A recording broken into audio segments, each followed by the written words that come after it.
I'm Dan Drake. This is Front Up on Geno TV and Channel 99. We have a new guest today, Chief Steve Murphy.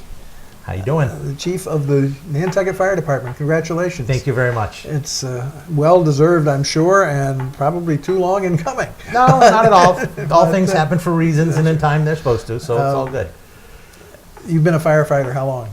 I started in '91. Right out of school? No, out of school I started actually at the airport. A little bit after my 18th birthday, I was fortunate enough. I worked out to the airport during the summers, from portering to start when I couldn't, to throwing bags, to operations and filling shifts, and then I in 1987 started working on the line crew. And then '91 went to the fire department. And you grew up here? Grew up Born here? Born here. Yeah, good man. I saw you actually inducted 3 new firemen last week. We did. Last week we had a formal swearing in. First time we've done something like that, which is really good. We hired 3, all from here, in that they own housing and they live here and they have their roots here. So that was important to me to find that. Find the right people, and then that just added to it. How big a pool did you have to choose from with this group? We had around 20 applicants. We interviewed about 8 out of the 20. And the 3 came out of that. Do you get applicants from off island too? Yes, we do. Yeah, there was a large portion of those people from off island. So to have 3 that worked out, it's probably 3 that worked out were qualified, and accomplishment. yeah, really excited. I guess the big news, I mean, we'll talk about what's going on in the fire department in a minute, but the big news is special town meeting coming up. It's coming quick. Why is that important? It's important to us because the additional appropriation for the new fire station's on there. Amongst everything else, that we're fortunate enough to be able to put that appropriation onto the special town meeting. And we've been working really hard to be able to go into town meeting with a solid number, not a guess. The general contractor bids are due in October 25th. They're all done electronically, so that day or the next day we'll know how many bids we had and what they are. So when we go into town meeting, we'll be able to go to the finance committee and go to the selectmen with a number that we need, and actually be able to take and be at town meeting floor and then for a special election. So there's no guessing this time. How many times has that building been through the bid process? Bid process, this is the second time truly. The building in itself and the genesis of it being created in a new building is 14, 15 years. But last year it was part of the fire correct. station, It was the part police of station complex, and Yep. when that was built. Yep, and then that didn't go. Then there's been several work groups that have worked very hard through the years, that were made up of a lot of people that took and studied if that was the right place for it, if there was other alternates that were better. They looked at response times, they looked at locations for that, and what would be best, and it always comes back to that. Building it next to the public safety building, the police station, and adding on. And fortunate enough, they had enough forethought that they engineered that building in order to be able to do that still. Let's talk just for a minute about the needs again. Why is this building necessary? When the building we're in currently was built in the late 70s. We moved into that building in 1979-80, 1980. When we moved into that building, we filled it. We were doing, 700, 800 runs a year maybe. Were you doing the ambulance then too? They were doing the ambulance then too, Yeah. but that's one thing that's grown tremendously through the years. They had 2 people on per shift at times. Now we have 6. Administration was non-existent. It was a chief and a deputy chief. Now we have an office administrator, and really we have a need for more than that, but we really don't have space to put them. We have 2 people in fire prevention. We have a fire alarm superintendent and a fire prevention officer. Their offices are upstairs now, kind of almost. It was an unfinished space that the association finished off back in the '80s to have a meeting room, and we've kind of had to take that space over for administrative offices. The trucks have gotten a little bit bigger, not a lot bigger. If anybody's always welcome to come by the station and look and see what we're at and where we are. And when you get the trucks out, the barn looks really big. when you start putting the trucks in, Mm-hmm. it gets really small. And there's some sections of the building that were really tight going in with our ambulances. And then that doesn't even add to the new regulations or our increased call volume. We're a 3,000 run year department now. That really Up from doesn't 700. up from 35 years ago. yeah, exactly. So for what that was built for, it's not. And then the new safety stuff that we have to have and we should have for the firefighters to keep them healthy, separating the turnout gear from the apparatus so the exhaust doesn't blow on them. We have a system in place that takes and vacuums it out, but it's not a perfect system. Nothing ever is perfect. So to take and move that, and then any carcinogens that may be on those turnout gear, we don't even have a place right now to launder the turnout gear. We're going to the airport, which is fortunate enough to help us and letting us use the extractor they have out there. So we're trying to do the best, and we've always been a department that exceeds over the top of what we're given and what we can do compared to mainland departments who look at us and say, you guys are nuts. But we do it, and it's just asking for a little bit more space for firefighter safety and for the equipment so we can take care For a of this little stuff. comfort too. I mean, Yeah, comfort, which I think shouldn't be downplayed. I don't mean because it's wrong. I mean because it's important. It is They need to important. be respected and they need to be treated well. And It is, and our guys, and women and women, yeah. Guys is a general term. Our people take and they do a lot with less. And that's great.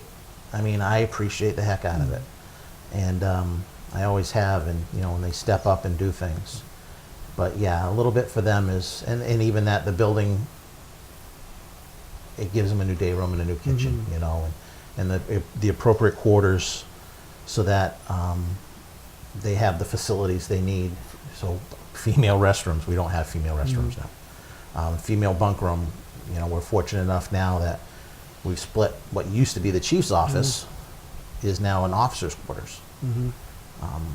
When the deputy's appointed, we're going to have to make another office upstairs that I mentioned. I'm kind of thinking that might be the way we do it. So we don't change that office. But yeah, we're doing what we can with a building that was built 35 years ago. And will the new one have any room for growth, or The will new one has some room for growth, and it comes down to one of those ideas too, whether we're at our maximum at a central station as it stands now. Maybe, in another 20 years, we're not looking at expanding the station we're in, but we're looking at adding another station somewhere else. And in 10, 15, 20 years, maybe that's Sconset, maybe that's downtown, maybe that's Matticat, but instead of putting all our eggs in one basket, we start spreading them around. With the benefit of hindsight, was the closing of Sconset a good idea? Sconset's not closed. Not closed. We still have a tanker and an engine out there. What we don't have is volunteers. Right. There is a state law that requires personnel to retire at a certain age. Unfortunately, that was put in place and enforced. And what we need to do is have a good recruitment of some call people that can come in. And that's, we put 6 on last year. We've got to get their training up to speed. And then I'm looking at putting in another half dozen, I hope, soon. Call people are paid? Call people. They're paid per call. Well, per call, right. It's not a lot of money. No. You might as well call them volunteers for the time that they do. And we have some great ones of those, too, that show up all the time. How many of those do you have altogether? Active, maybe a dozen right now.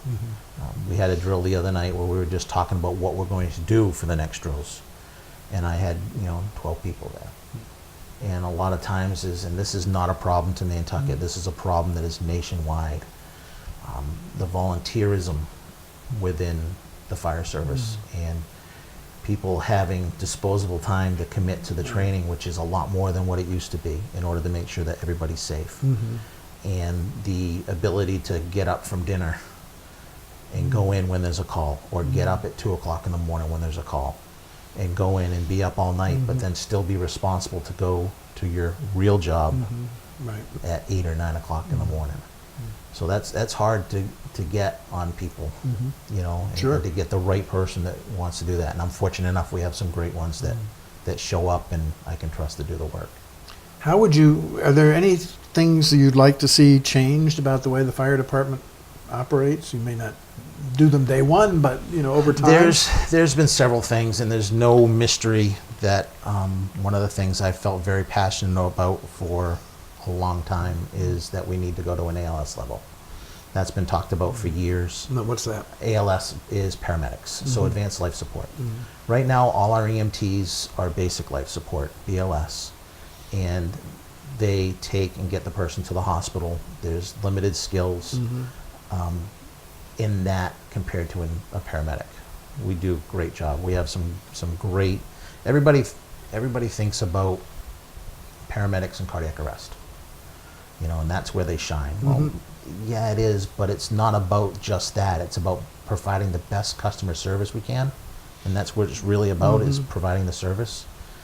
And if you have a paramedic compared to an EMT, they can give you maybe a pain medication if you have taken and fallen and broken your ankle. Or maybe it's that you're having a heart attack and not so much in cardiac arrest and you need nitroglycerin. A paramedic can give that. And an EMT can't. And an EMT can't. So we're basically taking the first 15, 20 minutes of an ER and bringing it into somebody's bedroom. Right. So we can do 12 lead EKGs. We can see, yeah, you're having a heart attack. And we can give that information to the hospital sooner. So maybe the med flight's coming 15 minutes sooner, 10 minutes sooner. Maybe it's the patient is given a certain medication so that they don't progress into something worse.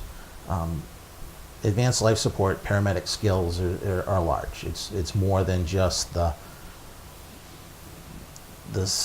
fancy stuff, you know, of intubating somebody, which is, you know, controlling their airway. It's providing comfort and an advanced level of care to the person as fast as we can. And if we can do that in an ambulance or a person's bedroom. And you have some long runs on this island. We have some. There's some when you hit Walwinnett, you hit Mattakit, you hit even, parts of Sconset. Yeah, it is. What does it take to get We're almost there. from one step to the next? We're almost there. We're working with the union right now to come to an agreement on how we're going to implement it and where that program is going to start. Then we have options for the education of the members. It is a 1 year commitment to somebody to become a paramedic, to get to the test. Between classroom, clinicals. Can that be done here, or does it have to be done off It island? needs to be a mix. Yeah. It needs to be a mix. We need to make sure that they have the experience that they need when they hit the ground running. So how many would you start with? Ideally, it would be 8 if I had 2 per shift.